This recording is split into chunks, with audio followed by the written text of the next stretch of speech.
Hello and welcome. President Buhari extends lockdown order on Lagos and Ogun states as well as the Federal Capital Territory Abuja for another 14 days. Directs expansion of social intervention register from 2.6 million to 3.6 million households. Presidential task force on COVID-19 commends frontline health workers battling the pandemic in the country with a promise of additional compensation package for them. Inspector General of Police deploys special intervention squad to tackle the upsurge in violent crimes during the lockdown in Lagos and Ogun State. And World Health Organization says only effective vaccine against coronavirus can fully interrupt transmission of the disease globally. Plus, business news from the FCT Abuja and later from our studios in London. On business news tonight, President Muhammadu Buhari directs ministers in his cabinet to develop a joint comprehensive policy for Nigeria's economy to cope with COVID-19 pandemic. Residents of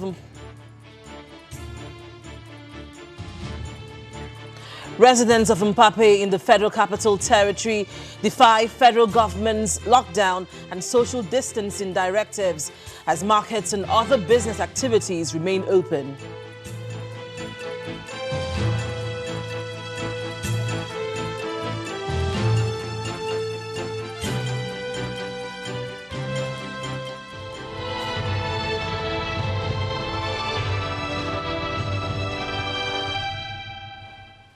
President Muhammadu Buhari has extended the lockdown order in Lagos and Ogun State, as well as the Federal Capital Territory Abuja, for another 14 days.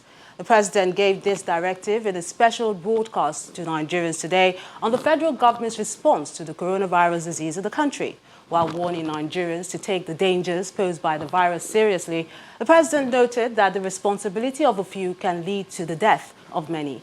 He insists that the palliatives will be sustained and directed that the current social intervention register be expanded from 2.6 million to 3.6 million households in the next 2 weeks.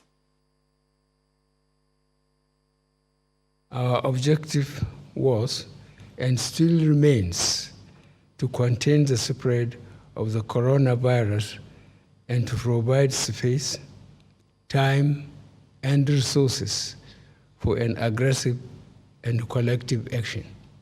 The level of compliance to the COVID-19 guidelines issued has been generally good across the country. I wish to thank you all most sincerely for the great sacrifice you are making for each other at this critical time. I will take this opportunity to recognize the massive support from our traditional rulers, the Christian Association of Nigeria, and the Nigerian Supreme Council for Islamic Affairs during this pandemic. With this in mind, and having carefully considered the briefings and report from the Presidential Task Force and the various options offered, it has become necessary to extend the current restriction of movement in Lagos and Ogun states, as well as the FCT, for another 14 days, effective from 11:59 p.m. on Monday, 13th of April, 2020. I am therefore once again asking you all to work with government in this fight. This is not a joke. It is a matter of life and death. Mosques in Mecca and Medina have been closed. The Pope celebrated Mass on an empty St. Peter's Square. The famous Notre Dame Cathedral in Paris held Easter Mass with less than 10 people. India, Italy, and France are in complete lockdown. Other countries are in the process of following suit. We cannot be lax. The previously issued guidelines on exempted services shall remain. In the last 2 weeks, we announced palliative measures such as food distribution, cash transfers, and loans repayment waivers to ease the pains of our restrictive policies during this difficult time.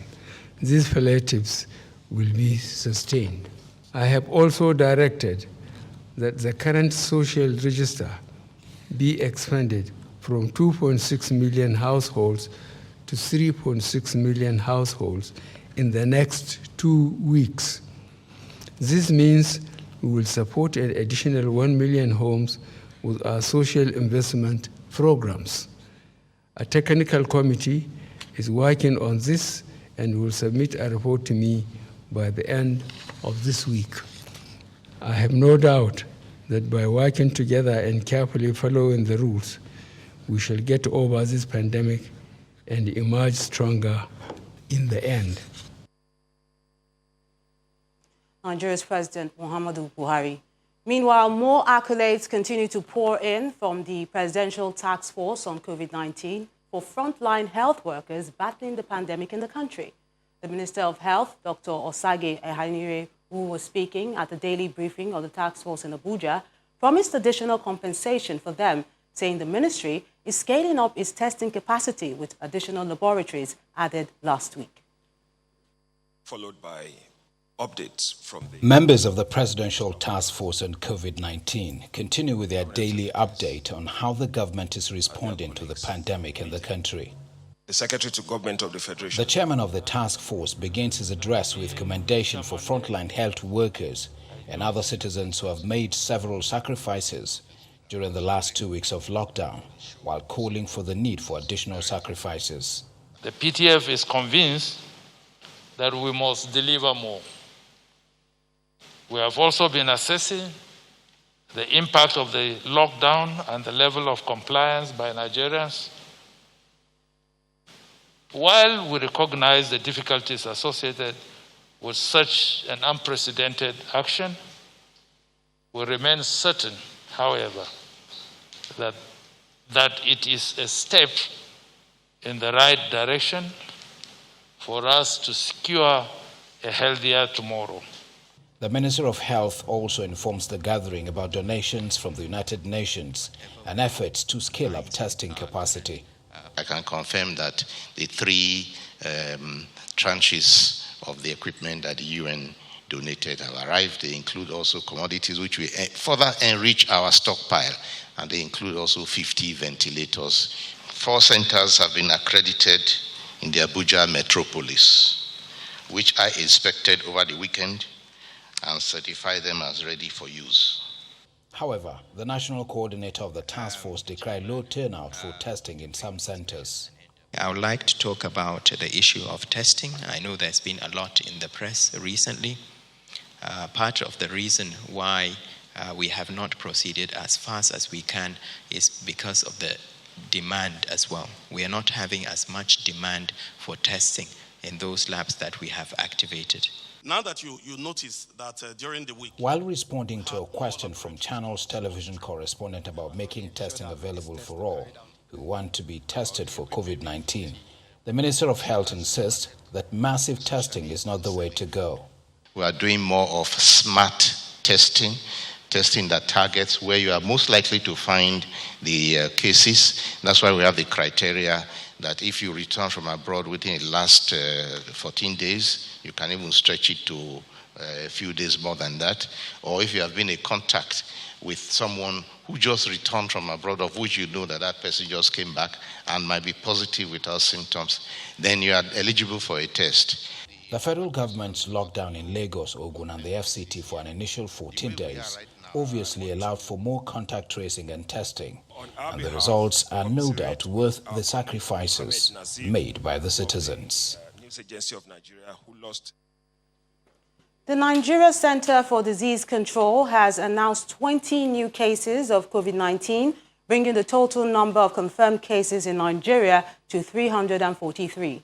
13 of the new cases have been reported in Lagos, 2 in Ogun State, 2 in Edo, 2 in Kano, and 1 in Ondo State.